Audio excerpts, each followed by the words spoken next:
Welcome back. As we head into hour 2 of our daily 3-hour tour, it's a delight to bring on a new guest. I've been trying to get some fresh voices on this election that we've been dealing with for months and months and months, and now only have a week left to do. And man representing great organization. I used to know of it when I was working in Washington, D.C., Jim Pfaff. He is the president of the Conservative Caucus. Check out their website, theconservativecaucus.org. Mr. Pfaff, welcome to the show. Thanks for being with us. Thanks for having me on, Seth. I'm a former resident of the Valley, so it's always good to be back. Oh, wonderful, wonderful, wonderful. Tell your first-time guest here. Tell the audience a little bit about yourself, and then the Conservative Caucus. Any autobiography you would like. Sure. Well, I got involved in politics back 32 years ago. I was introduced to my first political job. I was working in Indiana, where I'm originally from. Ran a gubernatorial campaign eventually and a bunch of state legislative campaigns. I ended up at Focus on the Family, where I worked for Dr. James Dobson and was a national representative for family policy councils. Got involved in the Family Policy Council Network, so I've been involved with all those organizations around the country. I ended up on Capitol Hill. I was on the radio in Denver for 4 years and running state organizations there after I left Focus, and then went to work on Capitol Hill, where I was chief of staff for both Congressman Tim Huelskamp and current Congressman Thomas Massey. And so worked on Capitol Hill for some time. And I've done political consulting around the country for state campaigns on issues and for candidates from congressional all the way down to state legislative. So I've been around the block a bit. So Conservative Caucus, I came on as president a while back, and we are the oldest conservative grassroots organization, founded 50 years ago. You guys have been around a long time. I didn't mean to interrupt. I just wanted to let you know of I knowing of its bona fides. I remember back in the days of Howard Phillips, right? Yes, absolutely. Yeah. Yep, Howard is the founder of it, and he inspired me when Ralph Reed back in the mid '80s had recruited me off the college campus to help start an organization called Students for America, and Ralph was always an inspiration to me. Paul Wyrick, Morton Blackwell, whom I interned at that time, and obviously William F. Buckley Jr. And so I'm. You would call me strongly in the Friedman, Hayek, libertarian wing of the party that I think is getting a resurgence, frankly, in many ways, not perfectly. And I think we've got a real hope for the future. And so being here at the Conservative Caucus, I think, is going to give us a chance to work with grassroots in all 50 states. We're in 39 states right now, and we're out to change the way things are. And with my policy and political background, I think we can make a big difference. Fantastic. Thank you, Jim. Again, I want to give people the website, theconservativecaucus.org. I want to talk to you a little bit about this election, but let me start from perhaps an angle that not a lot of people have thought about, and it has to do with your biography. You were in Colorado, you said, and had done a lot of work there. It's a tale of what can happen to a conservative community, isn't it? Or a common sense kind of community. It wasn't that long ago when I remember Colorado was rock-ribbed red. The governor, Owens, was like the cover of National Review as the greatest conservative governor in America, I think.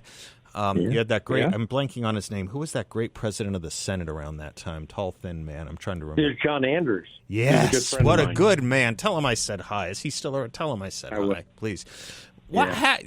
These conservative victories and conservative strongholds, they're valuable, but they're also not permanent, right, if we're not careful. No, it's absolutely true. And in fact, while I was working at Focus on the Family, Dr. Dobson asked me to run the marriage amendment there in 2006. And what you're talking about, this shift, was documented in a book called The Blueprint. And political junkies have heard of it. It's really in 2004, John Andrews tells the story.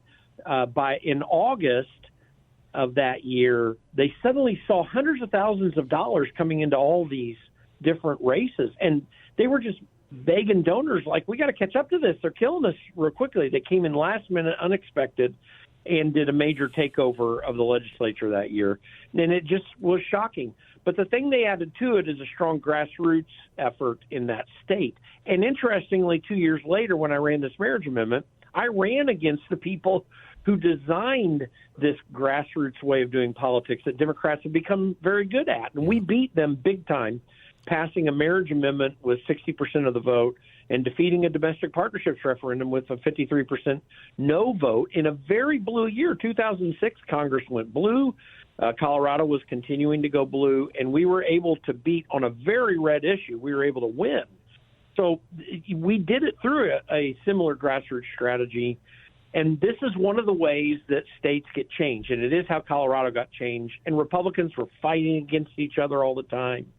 I mean, there are some parallels to what's been going on in Arizona. You bet. I was just going to say, you're telling our story yeah. Just a couple years after or before the fact. Yeah, no, that's our story. Yeah. Yeah. That's exactly right. And in fact, I was living I used to live in Las Sendas out of Power McDowell from 2000 to 2005 before I went to Colorado. Again, Arizona, fairly reliable red state, but you just had Matt Salmon get defeated for governor when I first got there. Yeah. He should have won that race. Yeah. And Arizona was still far away from the turn, but when you started having Republican infighting, and quite frankly, I'm not very positive on John McCain, who I thought made it very difficult for activists who just wanted to do good in the state.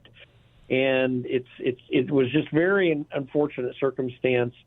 Still a lot of opportunity, though. It isn't entirely gone like Colorado is just yet. Yeah, yeah. I think the problem with McCain, just speaking openly about it, because his name has loomed large here over the last few months and year, I think there were three McCains. I don't know what your sense of it is, Mr. Pfaff, but there was the war hero McCain that loomed large with this great biography, really, and he never seemed to match the biography.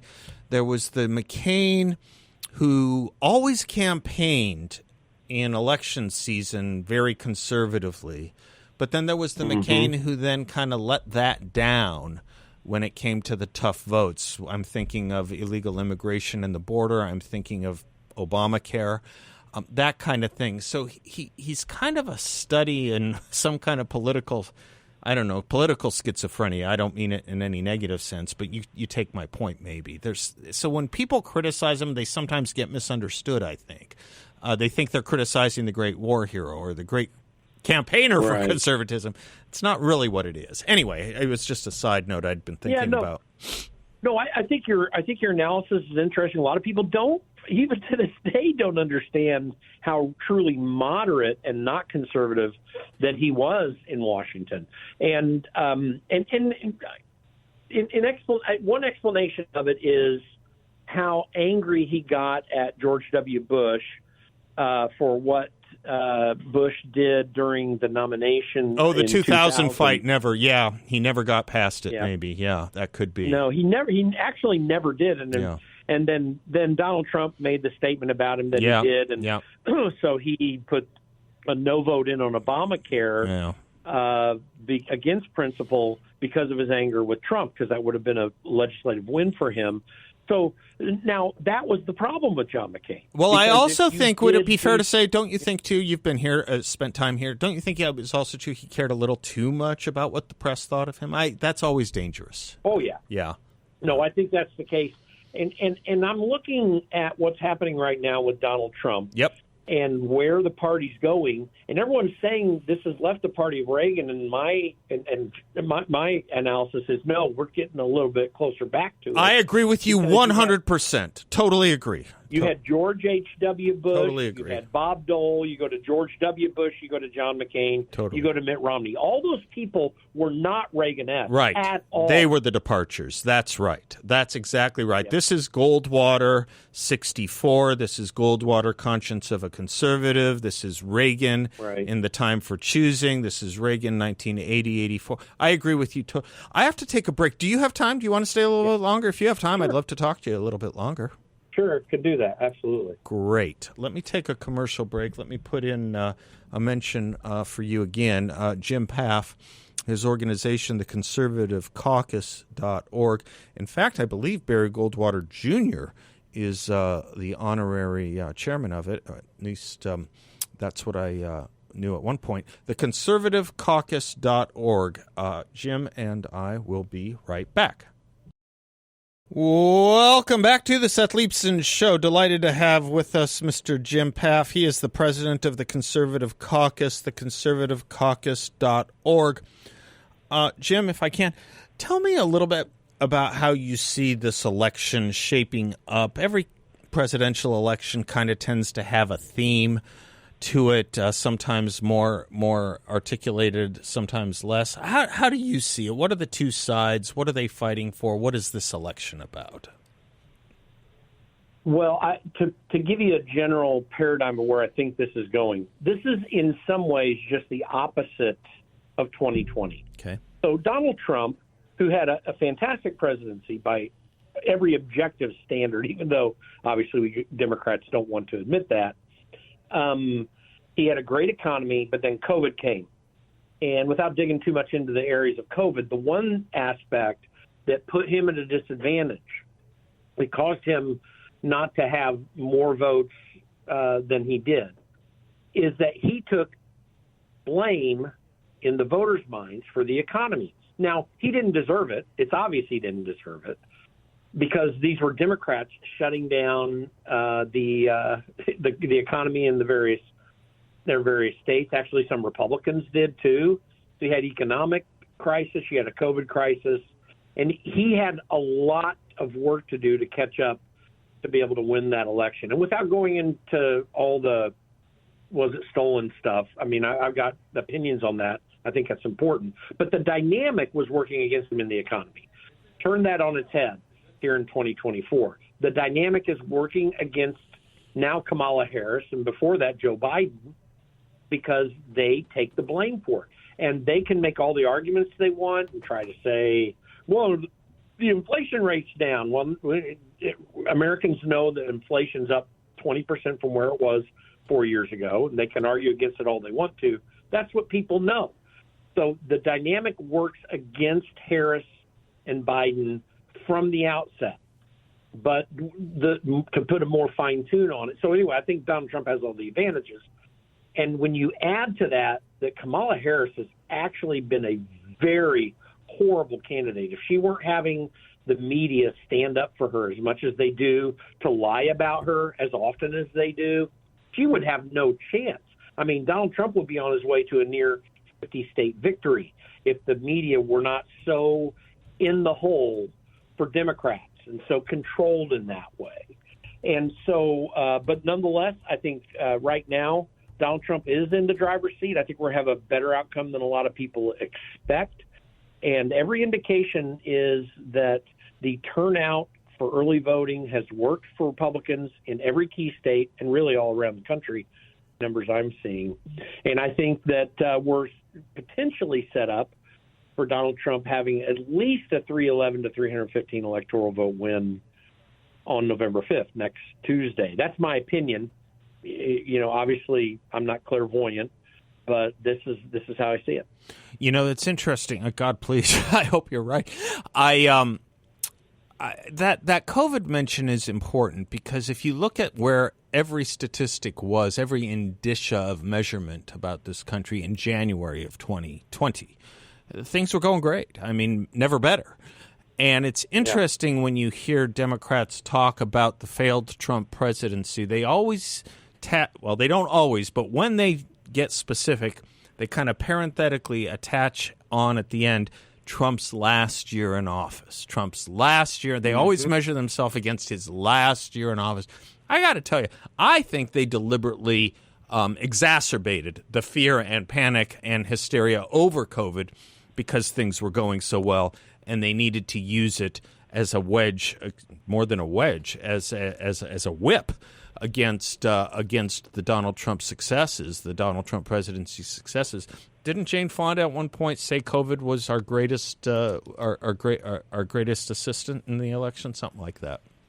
Our greatest weapon. Yeah, that's absolutely the fact. And more to the point, we are in a state in this country where people in Washington, D.C. truly believe that they're the smart people and that everyone else are not nearly as smart or capable or understanding of what a real government should do.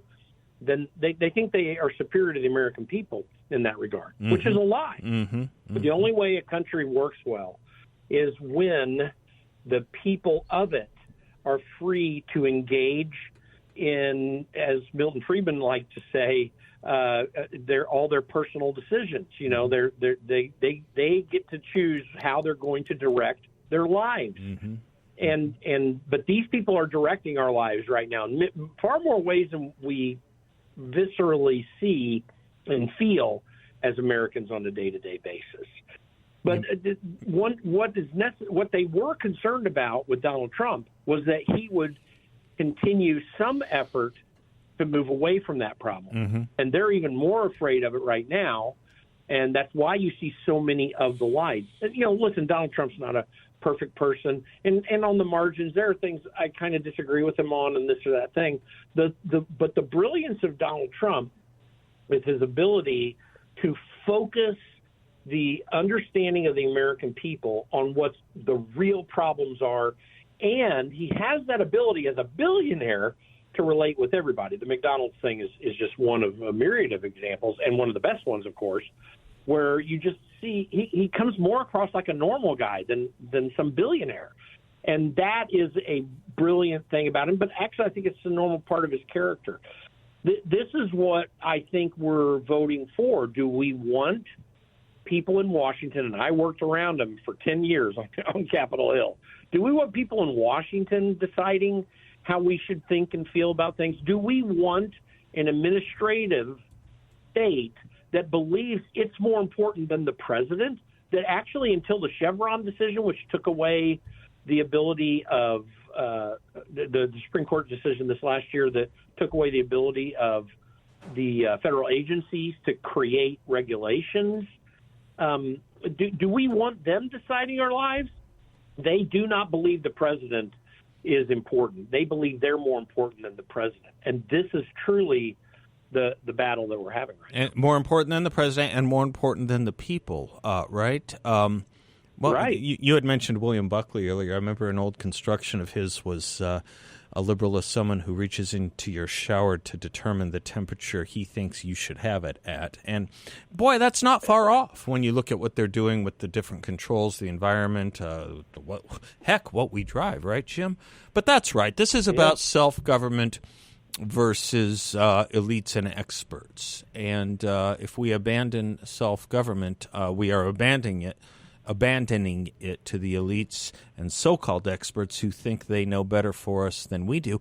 But we have a 4-year track record, and that's why, without COVID, it's so understandable to me what a failed series of prescriptions for policy the Democratic Party represents. Well, it's great to get to know you and get the audience to get to know you, too, a little bit better, Jim. I hope this can be a down payment on many future returns with us.